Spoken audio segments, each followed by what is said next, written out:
Hey, everybody. It is Friday, May 31st. You're listening to the Mo.news podcast on this last day of May. I'm Moshe Wanunu. 30 days has September, April, June, and November. Okay, yep, you're right, Moshe. 31 days in May. I am Jill Wagner. This is the place where we bring you just the facts. And we read all the news and read between the lines so you don't have to. Jill, some news happened yesterday.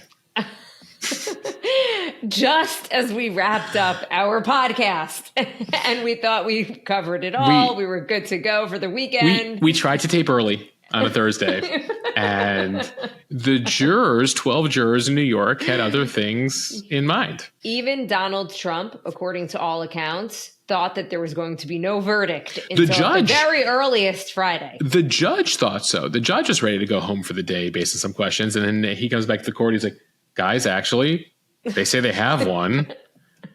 So get here and be ready at 5 p.m. Eastern time. And so that is when history was made, Jill. We talk about unprecedented times.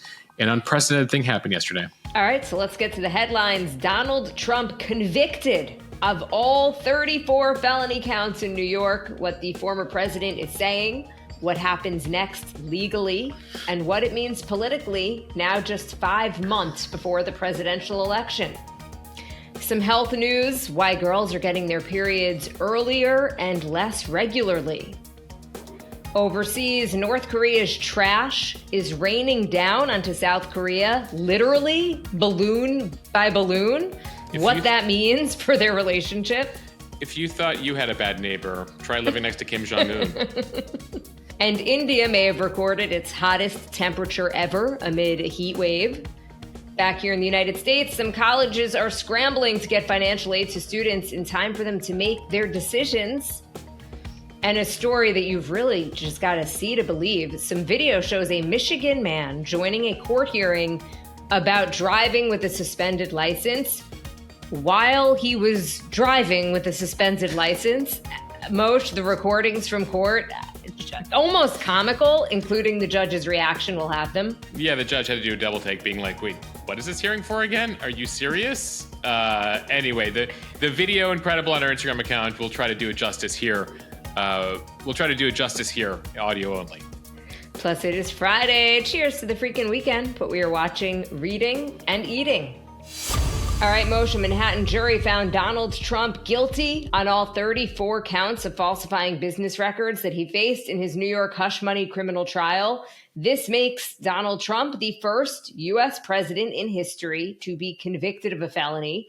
A jury found beyond a reasonable doubt that Trump took part in an illegal conspiracy to undermine the 2016 election and an unlawful plan to suppress negative information. The key issue, creating fraudulent financial documents to conceal a $130,000 hush money payment to adult film star Stormy Daniels. The goal was to get her to not talk about an alleged affair. The 12 jurors, 5 women and 7 men, all fellow New Yorkers, making little eye contact with Trump as they walked back into the courtroom before the verdict was read.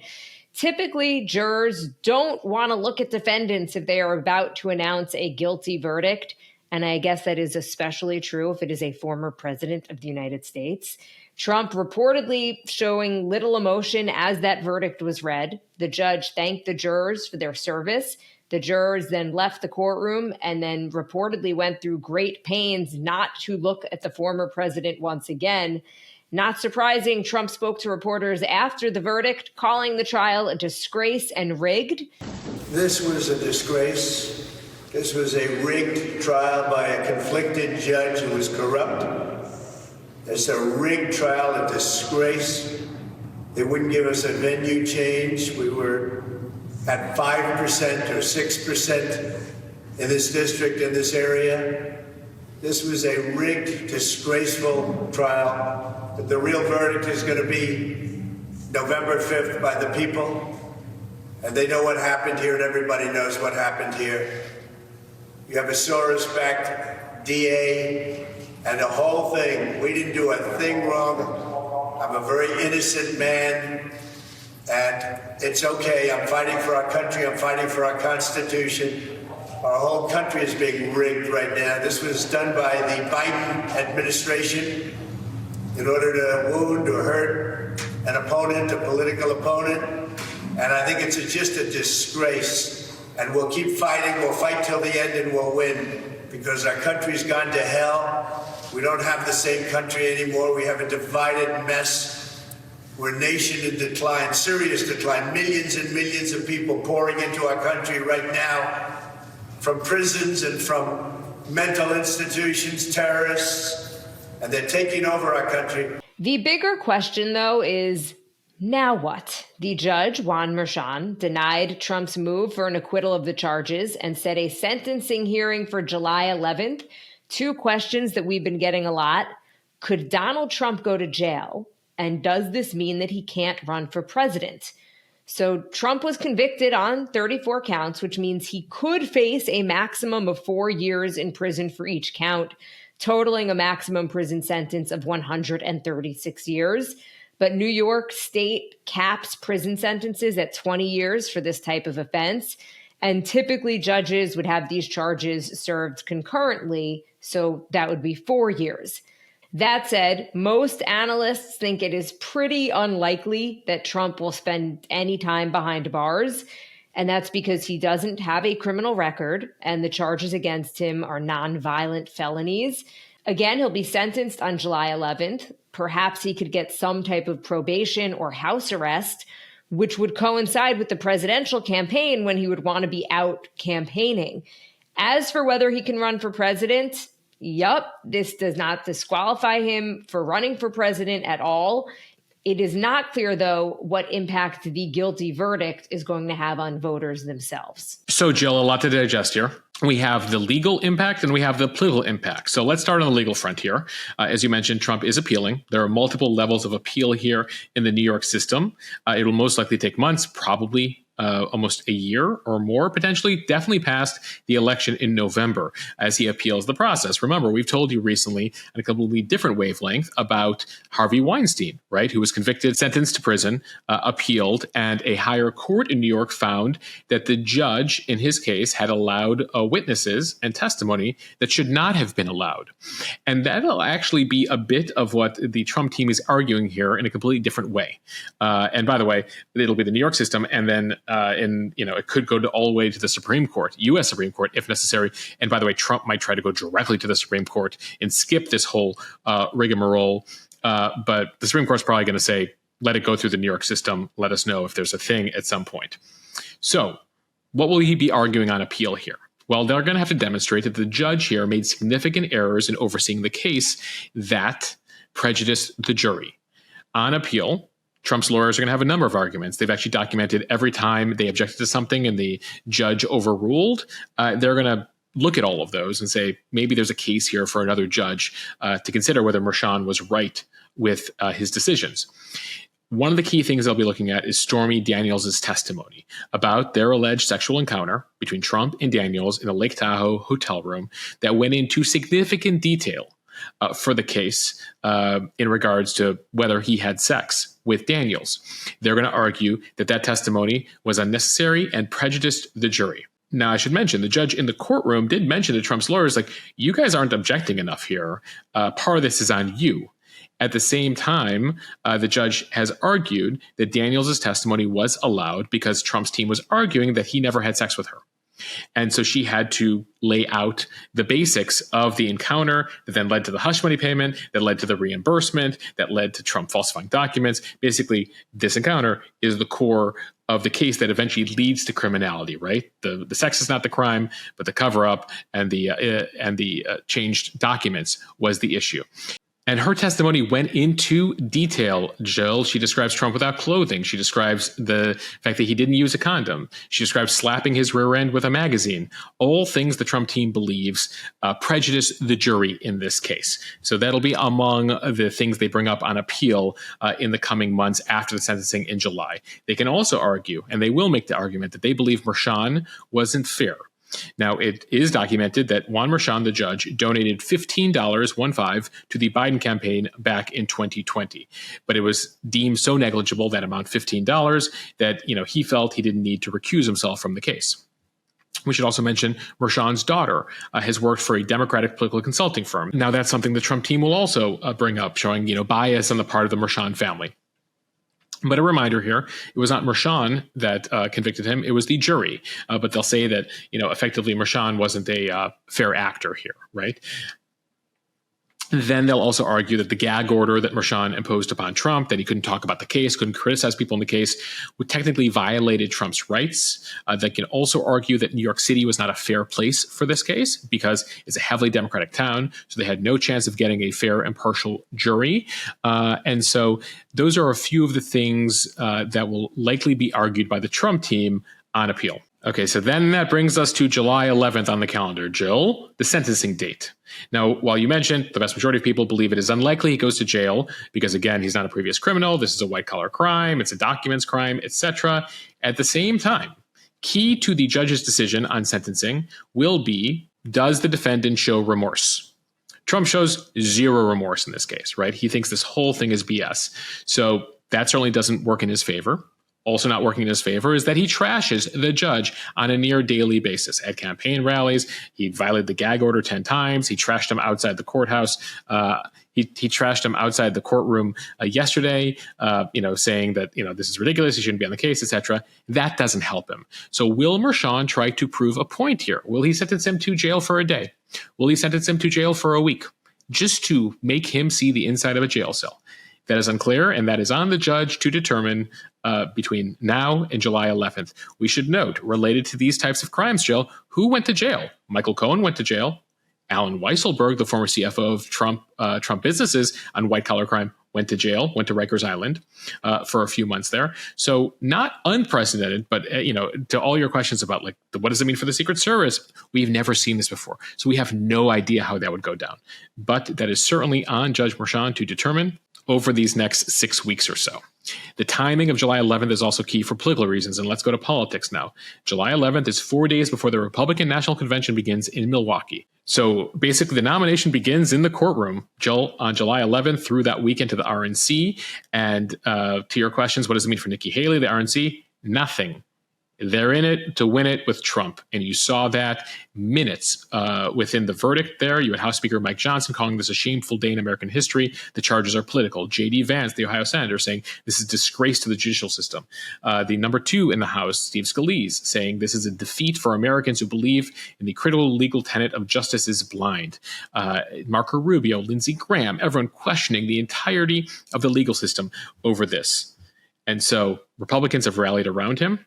Marjorie Taylor Greene posted an upside down American flag to indicate that, everything is upside down in this country as far as they're concerned. Trump had fundraising pitches ready to go within minutes. Emails went out, text messages went out, tweets went out, Truth Socials went out. His fundraising site went down because there's so many people who travel to it. So you can imagine within the next 24 hours, easy prediction here, folks. He's going to announce he raised $5 million, $7 million, $10 million. There's going to be a record amount of money announced in the next 24 hours as people rally around him because a whole group of Americans, a significant portion of the Republican Party, sees these charges as trumped up political charges, trumped up as in not the name, no pun intended, but ultimately that no one else would have, that they took in New York a misdemeanor documents crime that already surpassed the statute of limitations, turned it into a felony by pushing an indictment that he committed the secondary crime related to overturning the election or turning the election. And that was the issue here, right? He did the documents crime, that's misdemeanor, but it's a felony because he did one crime to commit another crime, which was to try to subvert the electoral process so voters didn't find out about this. So many Republicans see this, pundits, politicians, even some people who don't love Trump think this went too far. Another presidential candidate, Robert F. Kennedy, yesterday noting that he believes this is bad for the system and that this should be brought down on appeal. And then you have the voters. When you look at the polls, 75% or so of voters say this wasn't going to matter to them. About 7% before this said a conviction would matter. Let's see how that goes down. Typically, you need about 3 days in the field to get a real legit poll, though I imagine already today you'll see a snap poll from one of the networks or maybe a few networks. So we'll see what that matters, 5 to 7% of Americans. And to your point, Jill, yes, he can run for president. Yes, he can be president. It turns out when the founders were writing the Constitution in the 1780s, 250 years ago, they did not anticipate this.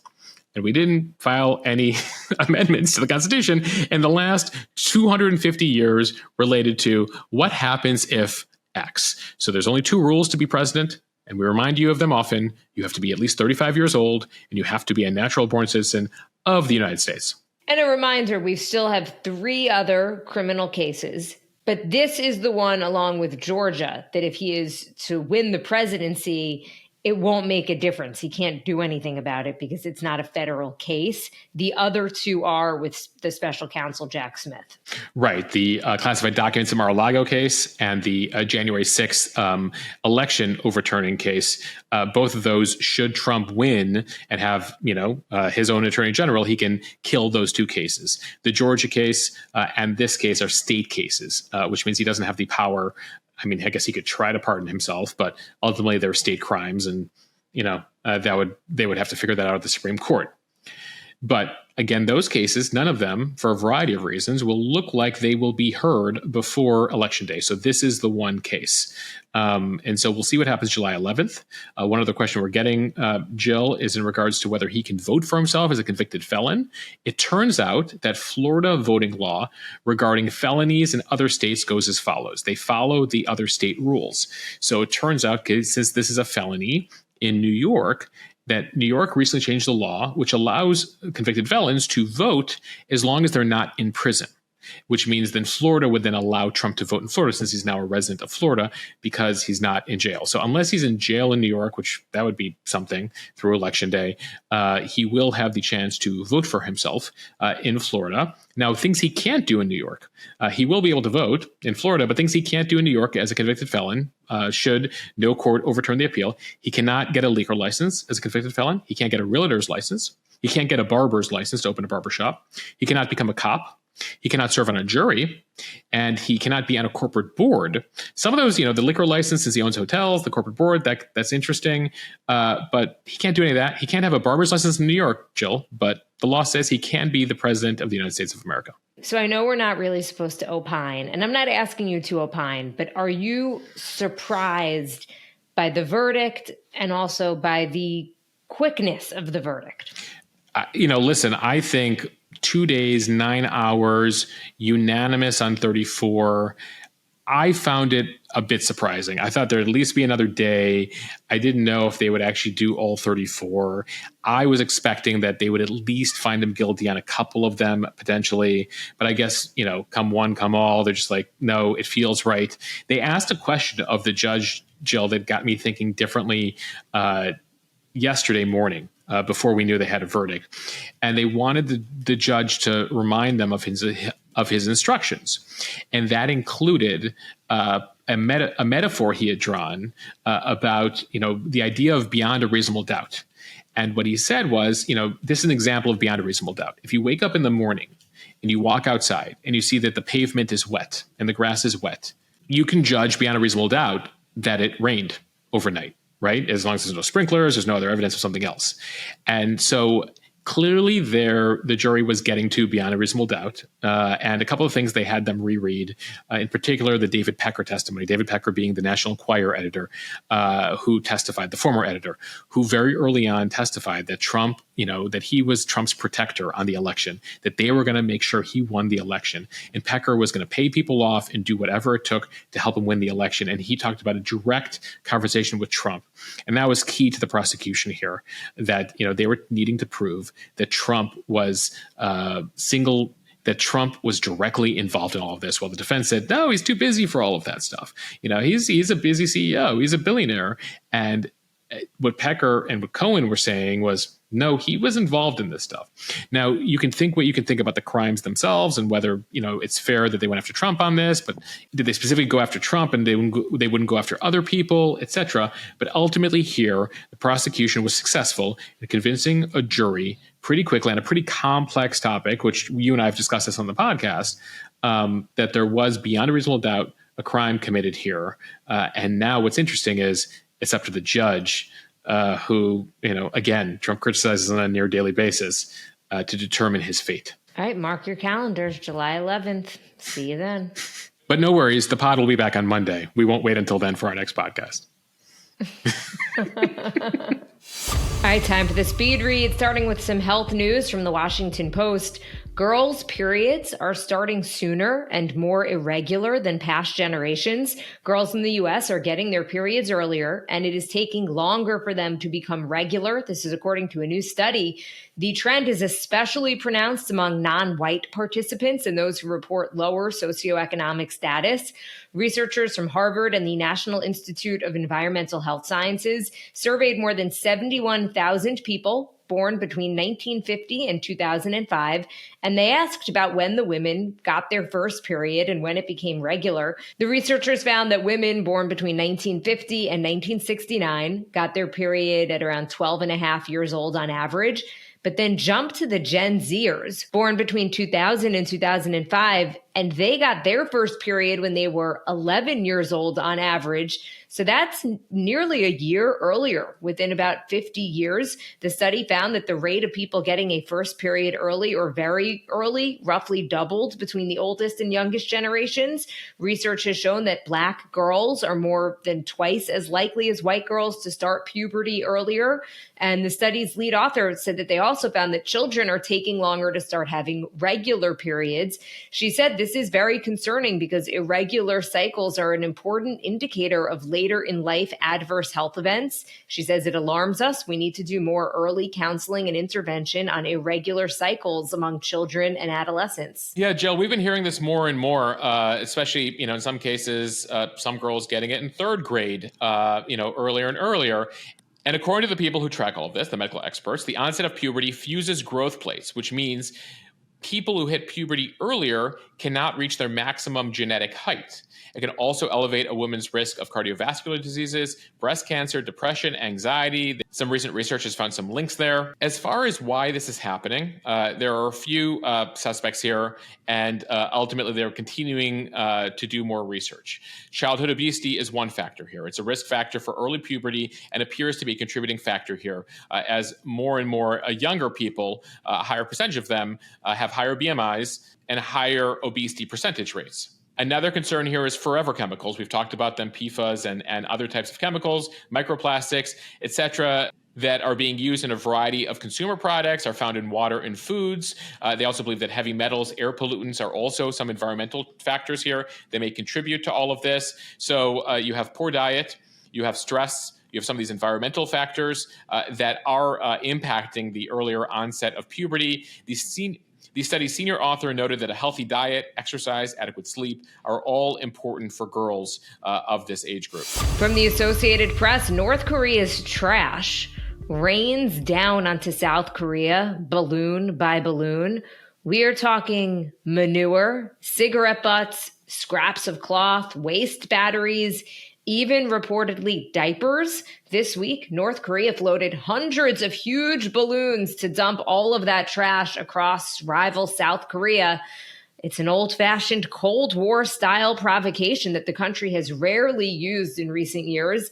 The powerful sister of North Korean leader Kim Jong-un confirmed that, yes, North Korea sent the balloons and attached trash sacks to them.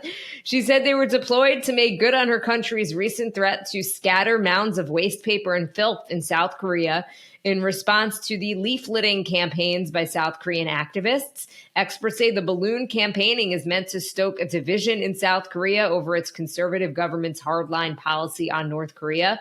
They also say North Korea will also likely launch new types of provocations in coming months to meddle in November's U.S. presidential election. Launch some balloons across the Pacific at us.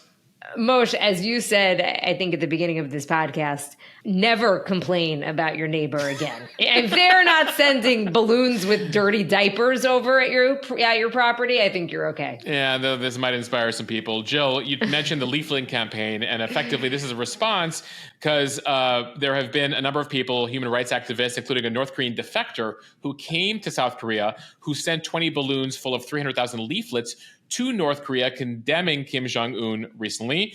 The balloons were filled with USB drives with South Korean media, K-pop, K-drama, and again, messages about Kim Jong-un being bad for his people. So this is Un and his sister's response to all of that. Now, this did freak some people out. We heard some people in the mo.news community who got the alarms on their phones in South Korea and said, we were all genuinely concerned that this was a full-on attack from North Korea, not realizing initially that they were just sending, garbage and poop across the border.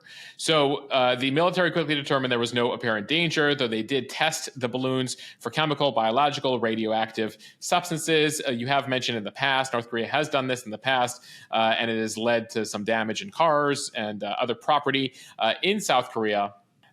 In this battle over the border, there's been other psychological battle attempts. The North Koreans have blared loudspeakers, playing music and noises at South Korea in the past. And so there's been this back and forth. Remember, the Korean War ended, but there's still a state of war between the two countries. There was never really a peace deal signed there.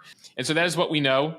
Keep in mind, NBC reported last week some concern within the White House about Putin pushing Kim Jong-un to stir things up in the fall, to potentially inspire Americans to see instability across the world and potentially vote for Trump. Remember, Trump had 2 summits with Kim Jong-un and also has expressed some positive thoughts about him in the past, looking to make a deal with Kim Jong-un, though that didn't quite work out. So there's a belief that Putin and Kim are rooting for Trump this fall. Well, they've got the love letters, right?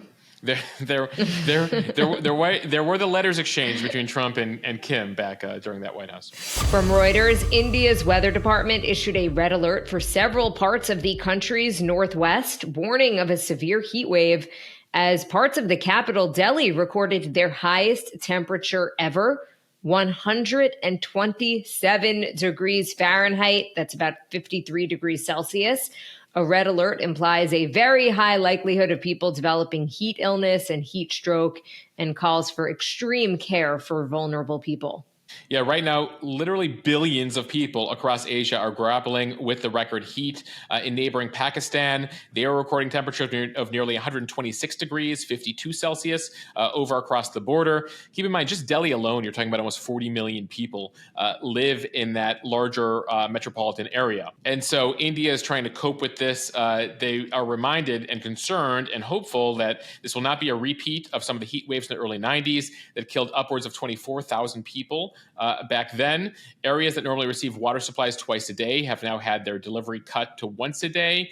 They've been redirecting resources, rationing water in some places. And so that is of particular concern here. And Jill, this is all the La Nina, El Nino transition we've been talking about related to the hurricane forecast, et cetera, as well as climate change. From USA Today, the Department of Education announced yesterday that it is taking steps to improve operations at its federal student aid office after months of delays and errors with this year's overhauled free application for federal student aid. The form, known as FAFSA, had a botched rollout, disrupting decision timelines for current and prospective college students and schools across the country. Education Secretary Miguel Cardona said Thursday that the agency was conducting a full-scale review, and it comes after a botched rollout of these new forms that left some colleges scrambling to get financial aid to students.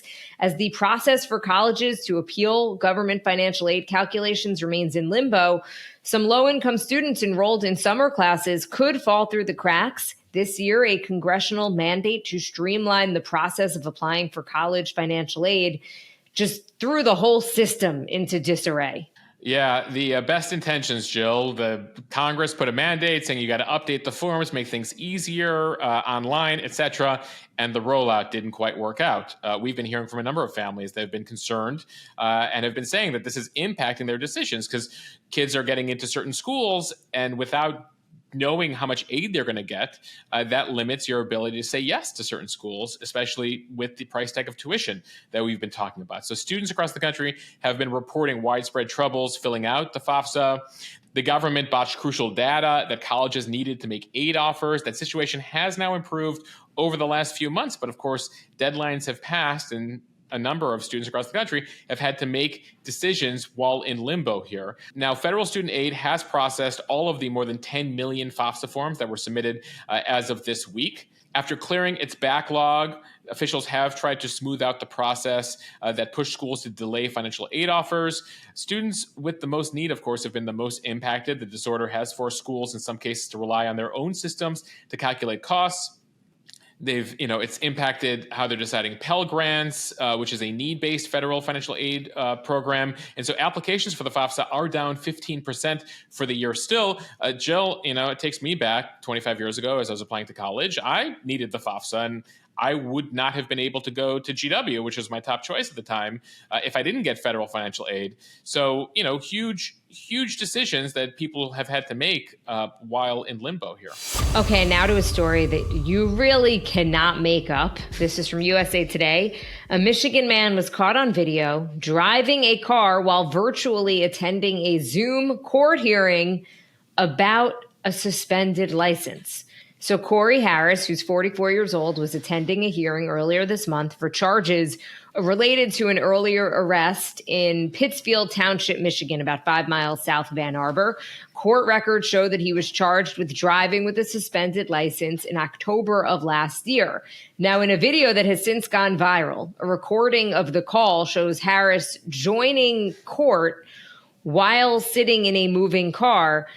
The judge appeared to be shocked and asks, "Mr. Harris, are you driving?" So let's just play a clip from court. Mr. Harris, are you driving? Actually, I'm pulling into my doctor's office, actually. So just give me 1 second. I'm parking right now. Hey.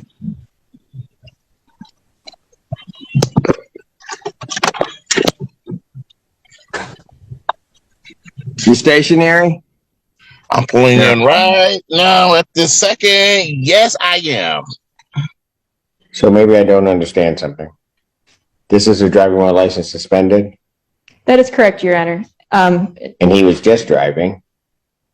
And he didn't have a license.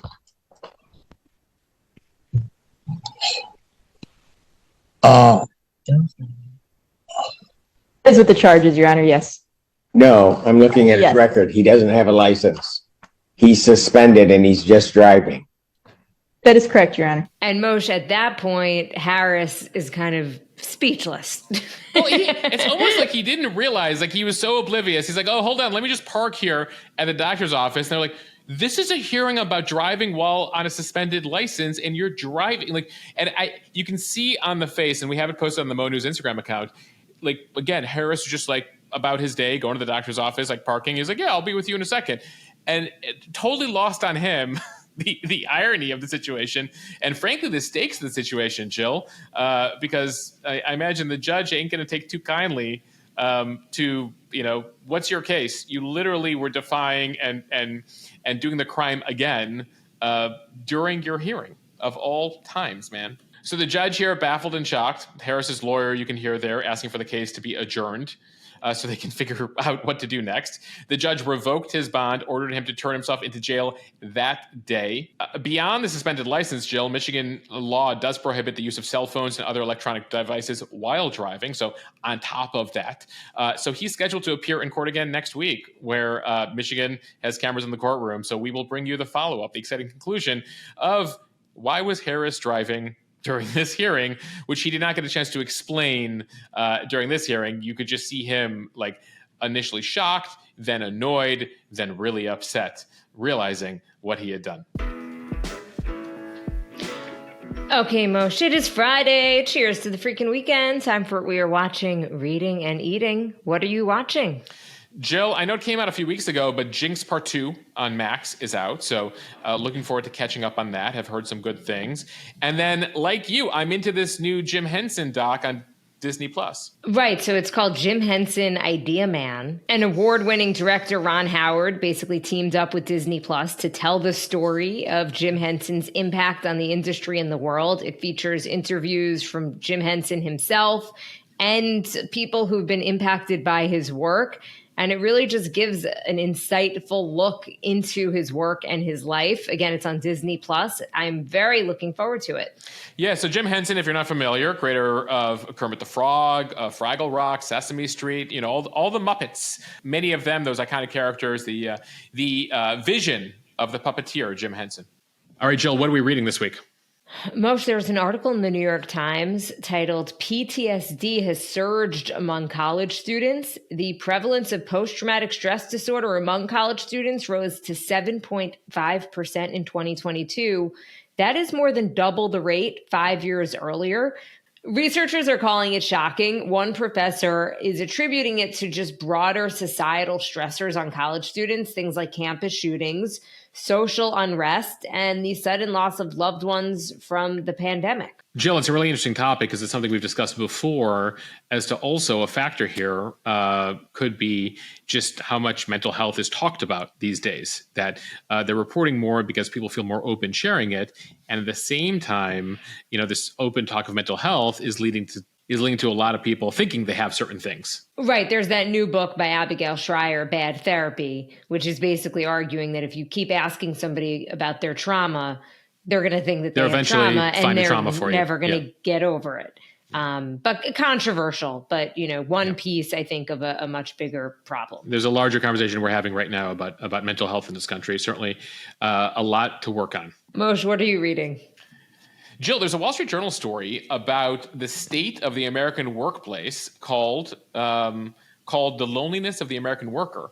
And they note just how things have shifted in the last few years, that while we have gotten these new accommodations and hybrid work, et cetera, the amount of time we're spending in meetings. So there's a bunch of interesting stats in the piece, and we'll link to the journal piece in the show notes. Americans have tripled the time spent in meetings since 2020. So this is data coming from Microsoft. And so that leaves, if you're tripling the time spent in meetings, a lot less time for casual interactions at work. And social scientists have said for years, they've studied this, that's what fosters happiness at work, those relationships. And those are among the issues that are leading to, again, the headline here from the journal, the loneliness of the American worker. Moshe, I totally feel that as somebody who works from home, which is why, if you notice, I call you sometimes. I call you more than probably most people call you. Well, you're in the Exennial Oregon Trail generation, Jill, Gen X to Millennial, where we still, use the phone back in the day to call. It's something we tell the Gen Zers, pick up the phone once in a while, if they're not responding to your text messages, et cetera. So I appreciate that, Jill, and keep in mind, if you're ever feeling lonely, take the train on into New York City. We got an office. We got a seat for you over here. Jump right in. The water's warm. There you go. Okay, Moshe, what are you eating this weekend? Jill, my wife, Alex, found this incredible bakery in Greenpoint, Brooklyn.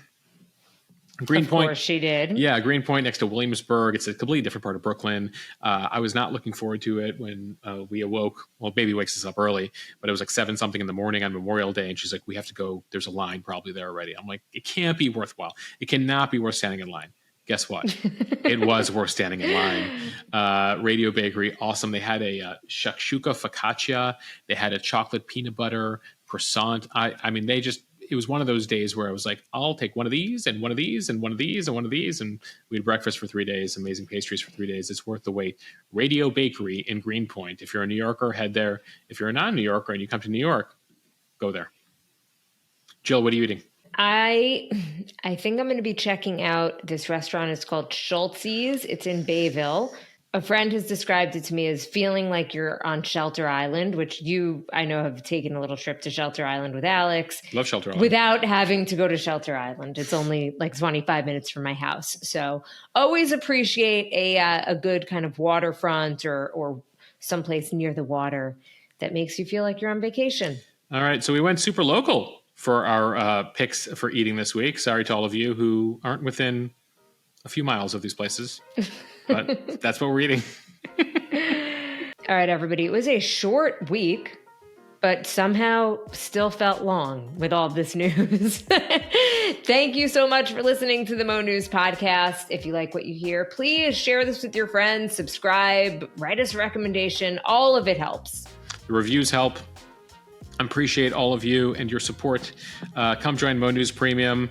There's a Head over now to mo.news/free trial for weekend coverage. Again, mo.news/free trial to check out Mo News Premium. It's where I give you my raw, unfiltered take about the world, news. You get context, you get weekend news, you get a news quiz, you get behind the scenes content. We give you a lot over there. It's worth joining, I think. And some people have found it.